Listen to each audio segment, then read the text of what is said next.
अस्सलाम वालेकुम students, welcome to daily success by K. अच्छा, अभी का हमारा टॉपिक है ijma as a source of law. तो इसको हम डिस्कस करेंगे। आउटलाइन पहले डिस्कस कर ली तो फिर हम जल्दी से इस क्वेश्चन को वाइंड अप करने की कोशिश करते हैं, क्योंकि मैंने अभी बैठे आपके 4 क्वेश्चन जो हैं वो कंप्लीट करने हैं और 4 इंशाल्लाह कल या परसों में हो जाएंगे। तो ये सब्जेक्ट वाइंड अप करते हैं अब जल्दी जल्दी, क्योंकि एग्ज़ाम्स बहुत पास हैं। तो जो बच्चे अभी तैयारी शुरू करने लगे हैं तो वो प्लीज़ मेरे लेक्चर्स डेली बेसिस के ऊपर देख लें, ताकि पेपर से पहले आप एक दफ़ा गो थ्रू हो जो अपने सिलेबस से। Ijma as a source of law, सबसे पहले हम देखेंगे जी इंट्रोडक्शन। ठीक है, इंट्रोडक्शन की हेडिंग दोगे आप, और फिर उसके बाद आपने जो चीज़ें कवर करनी है नीचे डेफिनेशन करनी है। ठीक है, डेफिनेशन और मीनिंग। इसके अंदर हम इसका अरेबिक रूट देख लेंगे इस वर्ड का, और साथ में इसका मीनिंग देख लेंगे, और फिर उसके बाद हम कॉन्सेप्ट इन इस्लामिक जूरिस्प्रूडेंस का देख लेंगे। दूसरे नंबर पे हमने देखनी है इम्पोर्टेंस इन इस्लामिक लॉ। इसके अंदर हम देखेंगे रोल अलोंगसाइड कुरान एंड सुन्ना और हिस्टोरिकल कॉन्टेक्स्ट। ठीक है, फिर उसके बाद हमारे पास आ जाएगी सेकंड आउटलाइन। वॉइस का अगर थोड़ा इशू हो कि पीछे से कोई आवाज़ आ रही है तो वो आप कंपनसेट कर लेना, क्योंकि मैं अब रिकॉर्डिंग नहीं कर रही, मैं वो नहीं कर रही हूँ, एडिटिंग नहीं कर रही हूँ। ठीक है, वीडियोज़ की। Basis and authority of ijma. इसके अंदर अब इस चीज़ को हमें सपोर्ट, इजमा के कॉन्सेप्ट को सपोर्ट करने के लिए हम कुछ कुरानी रेफरेंस ऐड करेंगे, कुछ अहादीस का सहारा लेंगे, ताकि हमारे सवाल को थोड़ी सपोर्ट मिल सके। फिर उसके बाद हमने देखने हैं जी टाइप्स ऑफ इजमा। कुछ एक्सप्लिसिट होते हैं और कुछ इम्प्लिसिट होते हैं। तो हम देखेंगे कि ये कौन से जो है वो एक्सप्लिसिट कौन से हैं इजमा, और ये जो इम्प्लिसिट इजमा है ये वाले कौन से होते हैं। और फिर हम देखेंगे historical examples of ijma. Early Islamic period आ गया इसके अंदर आपका, फिर उसके बाद आपका आ जाएगा क्लासिकल पीरियड। ठीक है, और फिर हम देख लेंगे कि इजमा के लिए अब ये जो हेडिंग है मेथडोलॉजी ऑफ एस्टेब्लिशिंग इजमा, ये अगर आपको फॉर एग्जांपल पेपर में पहले याद आ गई है तो आप ये पहले भी लिख सकते हो। ठीक है, इसके अंदर हम देखेंगे कौन कौन सी रिक्वायरमेंट्स हैं इजमा के लिए ना। सबसे पहले हम रिक्वायरमेंट्स को कवर करेंगे, फिर हम देखेंगे कि इजमा का प्रोसेस और प्रोसीजर कौन सा होता है, और फिर हमारे पास आ जाएगी जी सिग्निफिकेंस एंड इम्पैक्ट ऑफ इजमा। ठीक है, और इसके अंदर हमने देख लेनी है जो इसकी सिग्निफिकेंस है। देन एट द एंड हम हमेशा हर सवाल की तरह कंक्लूडिंग रिमार्क्स दे देंगे, यानी कंक्लूजन लिख लेंगे। तो इस तरह से ये आपका प्रॉपर क्वेश्चन बन जाता है। 20 नंबर का सवाल आपका होना है, तो ये आपने उसी तरह से अटैम्प्ट करना है, और कोशिश करनी है कि ज़्यादा से ज़्यादा, लेकिन अपनी टाइम मैनेजमेंट का ध्यान रखना है कि 8 से 9 पेजेस मैक्सिमम होते हैं और आपने बहुत स्पीड से लिखना है, और फिर ही आपके अच्छे मार्क्स आएंगे। सही है, अब हम जा रहे हैं मेन क्वेश्चन की तरफ। अगर आपको ये वीडियो पसंद आई हो तो प्लीज़ लाइक करिएगा, चैनल को सब्सक्राइब नहीं किया तो वो भी कर लीजिएगा। मुझे पता है ये बात बड़ी बुरी लगती है पढ़ते हुए, लेकिन याद करवाना हमारा फ़र्ज़ है। सबसे पहली चीज़ है जी इंट्रोडक्शन। इंट्रोडक्शन के अंदर हम डेफिनेशन देख लेते हैं। पहले मैं आपको इसका ना कॉन्सेप्ट अपनी वर्डिंग के अंदर समझा देती हूँ, फिर हम जो किताबी बातें होंगे उनको भी डिस्कस कर लेंगे। यार इजमा बेसिकली होता ये है कि कोई एक इवेंट हो गया है। फॉर एग्ज़ाम्पल आज के इस दौर के अंदर कोई एक ऐसा इवेंट हो गया है जो पीछे हिस्ट्री के अंदर जो है वो नहीं हुआ था। अब हम देखते हैं कि यार वो कुरान और सुन्ना के अंदर कौन सी ऐसी चीज़ें हैं, हम ज़ाहिर मुतालिया नहीं कर सकते, यकदम हमें डायरेक्ट चीज़ें नहीं मिल रही होती। तो अब ये इस वाक़ये के क्या हल होना चाहिए, इसको हमने किस तरह से डील करना है, इस चीज़ को देखने के लिए सारे उलमा आपस में बैठते हैं। ठीक है, उनका प्रॉपर इजलास करवाया जाता है, और जब वो आपस में बैठते हैं फिर वो एक कंक्लूजन पे आते हैं कि ठीक है, एक ऐसे कंक्लूजन पे आते हैं जहाँ पर हर सारे उलमा जो है वो एग्री होते हैं, वो इजमा होता है। इजमा को बेसिकली आप इंग्लिश में अगर बात करो ना तो आप ये भी कह सकते हो कंसेंसस। ठीक है, कि एक एग्रीमेंट कर रहे हो आप इसके अंदर सारे बैठ के। तो अरेबिक रूट हम देख लेते हैं, और फिर उसके बाद हम देख लेते हैं, समझ आ रही है ना कि ये इजमा क्या हो गया है, कि हम सारे अलमा बैठे हैं और वो अपनी एक बात के ऊपर सारे मुत्फिक हो गए हैं कि इसका ये सलूशन हो सकता है। फॉर एग्जांपल किसी ने क्राइम किया है तो इसका वो कहेंगे इस्लाम और सुन्नत के कुरान और सुन्नत के लिहाज से हम इसकी ये सज़ा दे सकते हैं। ठीक है, अब हम आ जाते हैं जो आपने पेपर में लिखना है। कॉन्सेप्ट क्लियर हो गया। पेपर के अंदर सबसे पहली हेडिंग आप देंगे अरेबिक रूट एंड मीनिंग। ठीक है। इसके अंदर आप देखोगे the term ijma is drive from the Arabic root, आप इस तरह से ये लिखोगे, which means to collect or together, जिसका मतलब है कलेक्ट करना, चीज़ें इकट्ठी करना। लिंग्विस्टिक मीनिंग अगर हम देखें तो इसका मतलब क्या है, इजमा वर्ड ही कंसेंसस या एग्रीमेंट को शो करता है। ठीक है, कि कोई एग्रीमेंट हुआ है लोगों के दरमियान, एक कंसेंसस हुआ है जहाँ पे सारे मुतफिक हैं। Concept of Islamic jurisprudence, ijma is the unanimous agreement of the Muslim jurists of a particular age on a specific issue. ठीक है, सेकेंडरी सोर्स है ये इस्लामिक लॉ का। स्कोप अगर हम देखें तो ये जो है वो हमारे स्कोप और एप्लीकेशन देखें, कोई ऐसे इवेंट्स हो गए हैं जिनकी हमें समझ नहीं चल रही कि इनको किस तरह से डिराइव किया, किस तरह से हम डील करेंगे, तो फिर डिफरेंट उलमा आपस में बैठेंगे, वो ये इस बात के ऊपर मुतफिक होंगे कि हमने ये चीज़ किस तरह से हैंडल करनी है। उसके बाद आगे है हमारे पास जी importance in Islamic law, Quran और सुन्ना। ठीक है, और हिस्टोरिकल कॉन्टेक्स्ट, इसके अंदर आपने ये चीज़ें लिखनी है। अब देखो ये आपके पास हेडिंग है, आपका क्वेश्चन बहुत खूबसूरत तैयार हो सकता है अगर आपको ये चीज़ें वाकई में याद रह जाएं तो। अब जो है वो Quran, contemporary ijma is considered a significant source of Islamic law as it complements the Quran and Sunna, providing clarity and resolution to issue where the primary text may be silent or ambiguous। होता ये है कि इसके अंदर बेसिकली बात ये हुई है कि बाज़ औक़ात ऐसा होता है कि कोई बातें इस तरह से होती हैं कुरान पाक के अंदर लिखी हुई, या फिर कुछ इरशाद इस तरह से होते हैं या हदीस इस तरह से होती हैं कि आपको ना क्लैरिटी नहीं मिल रही होती।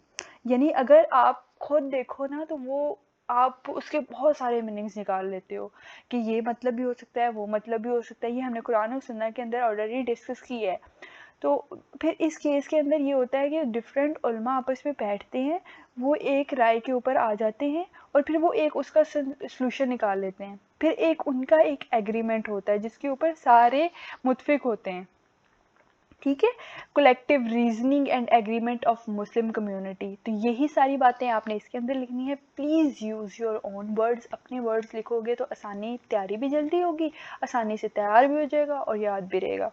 ठीक है, अब हिस्टोरिकल कॉन्टेक्स्ट अगर हम देखें तो हिस्ट्री के अंदर यानी नबी पाक सल्लल्लाहु अलैहि वसल्लम के पास भी कुछ ऐसे बहुत सारे वाक़यात आते थे जब मतलब नबी पाक सल्लल्लाहु अलैहि वसल्लम कंपेनियंस जो सहाबा कराम थे उनके दौर में भी बहुत सारे ऐसे वाक़े आते थे जिन पर कुरान और सुन्नत डायरेक्टली एड्रेस नहीं कर रही थी, या कुरान और सुन्नत उन वाक़यात के ऊपर खामोश थी।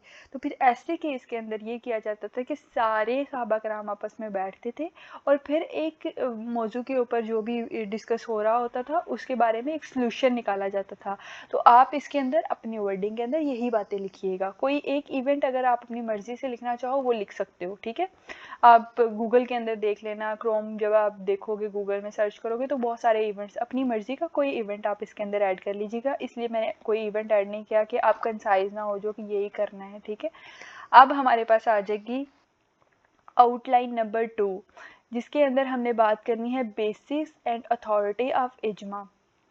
अब यहाँ पर जो मैंने वर्सेस लिखी हैं ज़रूरी नहीं है कि आपने वही वर्सेस लिखनी है, आप अपनी मर्ज़ी से कोई शॉर्ट वर्स, यानी अगर आपको ज़्यादा लंबी आयत याद नहीं हो रही है तो आप कोई शॉर्ट सी अहादीस या फिर शॉर्ट से कुरानी वर्सेस दोनों लेके आप उनको लिख सकते हो। ठीक है, अपनी मर्ज़ी से। यहाँ पर मैंने सूरह अन-निसा की दी है, तो आपने जिस तरह से ये आयत नज़र आ रही है इसको रीड आउट कर लेना है और अपनी मर्ज़ी से जो भी सूरत लिखोगे, सूरत की आयत लिखोगे, उसकी आपने इंटरप्रिटेशन कर देनी है कि इस तरह से ये जो सूरत है ये आपकी इंटरप्रिटेशन कर रही है, इजमा के इम्पोर्टेंस को बयान कर रही है। फिर उसी तरह दो तकरीबन आयात लिख लेना आप लोग अपनी मर्ज़ी से। ये इसलिए मैं नहीं पढ़ा रही क्योंकि यहाँ पर आप अपनी मर्ज़ी से करोगे, जो भी आयत वो गूगल के अंदर सर्च करके ये करनी है, तो ये भी बहुत ईजी है। जैसे देखो, and those who have responded to their lord and establish prayer and whose affair is consultation among themselves and form what we have provided them, they spend। This verse underscores the principle of consultation and collective decision। Basically ये आयत आपको जो है वो consultation किस तरह से करनी है, किस तरह से कलेक्टिव डिसीजन करना है, वो आपको बता रही है। बेसिकली इजमा के कॉन्सेप्ट को जो है वो सपोर्ट कर रही है। फिर उसके बाद आपके आ जाता है इंटरप्रिटेशन बाय डिफरेंट स्कॉलर्स। ये बेशक आप हेडिंग जो है वो छोड़ सकते हो। फिर उसके बाद आ गया है अहदीस और इजमा। ये भी मैं आपको वही कहूँगी कि आप अपनी मर्ज़ी से अपनी हदीस को ऐड कर सकते हो, लेकिन जो मैंने की हैं वो एक है कि my ummah will never agree upon an error. Whoever separates himself from the main body of the Muslim even as much as handspan has thrown off the yoke of Islam from his neck। ठीक है, ये अपनी मर्जी से आप add कर सकते हो। और फिर यहाँ पर ना आपने बस हेडिंग्स देनी है। पेपर के अंदर इतना कोई किसी के पास टाइम नहीं होता चेकर के पास कि वो एक चीज़ आपकी देख रहा हो, लेकिन आपने हेडिंग लिखी ना तो उसके बाद आप अंदर की चीज़ें बहुत आसानी से खुद से लिख सकते हो। अब हमारे पास आ गया है जी टाइप्स ऑफ इजमा। एक है explicit इजमा, formal agreement among scholars। Explicit ijma refers to the clear documented consent of the scholar on a particular legal issue। इसका मतलब ये है कि दो पार्टीज हैं, फॉर एग्जांपल मैं दो से ज़्यादा ही होंगी ना, ये देखो मैं चलो दो से ज़्यादा ही कर लेती हूँ, ये चार पार्टीज हैं, ठीक है, इनके दरमियान एक एग्रीमेंट हुआ एक लीगल इशू पर, ठीक है, और फिर उन्होंने इस्लामिक कुरान के अंदर सुन्नत के अंदर एविडेंस निकाले, बहसो मुबासा हुआ, सबने अपने अपने एग्रीमेंट्स दिए, और फिर एक लंबी डिस्कशन के बाद वो एक पॉइंट पर पहुँचे और वहाँ पे उन्होंने वो ये पॉइंट जो है वो सबने तस्लीम कर लिया कि ठीक है हमारे लिए ये बात ठीक है, हम इसको मान लेते हैं, ठीक है। ये आपके पास आ जाता है एक्सप्लिसिट इजमा यानी formal agreement among scholars. Definition हो गई। फिर अब हम आगे चलते हैं, प्रोसेस इसका क्या होगा। प्रोसेस के बारे में आपने यही लिखना है कि डिफरेंट स्कॉलर्स बैठेंगे, वो उसके ऊपर डिटेल डिस्कशन करेंगे, डिबेटिंग होगी और फिर एक एग्रीमेंट के ऊपर पहुंचेंगे। एग्जांपल्स और एप्लीकेशंस आप इसके अंदर देख सकते हैं, जैसे प्रेयर टाइम्स हैं।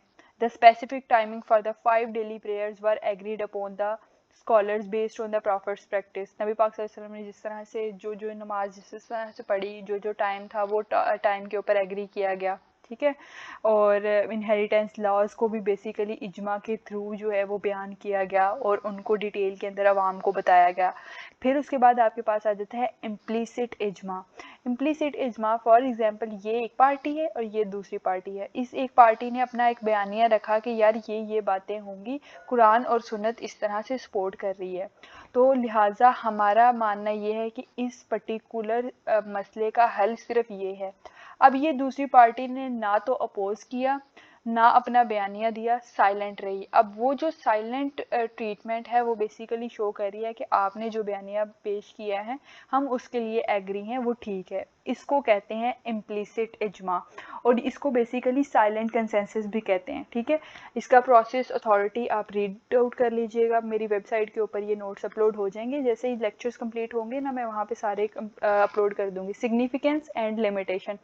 सिग्निफिकेंस ये है कि आप कुछ ऐसे इवेंट्स होते हैं जो बेसिकली डायरेक्टली कुरान और सुन्ना के अंदर बयान नहीं किए गए होते, उनसे रिलेटेड फिर भी बहुत सारी चीज़ें, ज़ाहिर है हर चीज़ मौजूद है लेकिन उनको इंटरप्रेट करना पड़ता है। तो लिहाजा यहाँ पे ये बात हुई है कि इम्प्लिसिट जो इजमा है बेसिकली हमारी हेल्प करता है कि हमें आज के मौजूदा हालात में जो भी कोई इशू हो उनको किस तरह से इंटरप्रेट करना है और डील करना है, इजमा हमें उसमें हेल्प करती है। तो ये आपकी सिग्निफिकेंस है।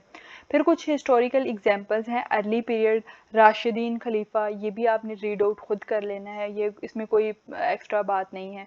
फिर उसके बाद school of thought of consensus, ठीक है, ये भी आप खुद रीड आउट कर लीजिएगा, इतनी कोई मतलब कोई भी मुश्किल इसके अंदर बात नहीं है कि मुझे ये बतानी पड़े। Major legal decision influenced by ijma, इसके अंदर आपके आ जाते हैं prohibition of alcohol, inheritance share, criminal punishment. Next है methodology. Methodology of establishing ijma. जो बातें आपको याद रहती है बस हेडिंग्स याद रखनी है और लिखना आपने खुद है अपनी वर्डिंग के अंदर ताकि आपको आसानी रहे। पहली बात यह है कि इसके अंदर स्कॉलर्स मौजूद होंगे और वो जो स्कॉलर होंगे वो हाईली क्वालिफाइड होंगे। एक चीज़ उनके पास नॉलेज होना चाहिए कुरान का, सुन्नत का, इस्लामिक जूरिस्प्रूडेंस, फिक्र का नॉलेज उनके पास मौजूद होना चाहिए, ठीक है। डाइवर्सिफिकेशन और रिप्रेजेंटेशन, सबके डिफरेंट ओपिनियंस हों और वो अपने ओपिनियन को पेश करने की सलाहियत रखते हों, यानी उनके पास नॉलेज हो इस चीज़ का।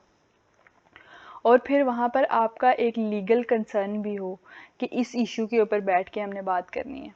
प्रोसेस एंड प्रोसीजर क्या होगा कि आप सबसे पहले क्या करेंगे कि एक अपना इशू आप बताएंगे कि ये जो पर्टिकुलर एग्रीमेंट है ये इसकी नीड क्या है, आप इसकी नीड बताओगे कि हमें ज़रूरत क्यों पड़ी है। फिर उसके बाद उसके ऊपर डिस्कशन होना शुरू हो जाएगी ठीक है।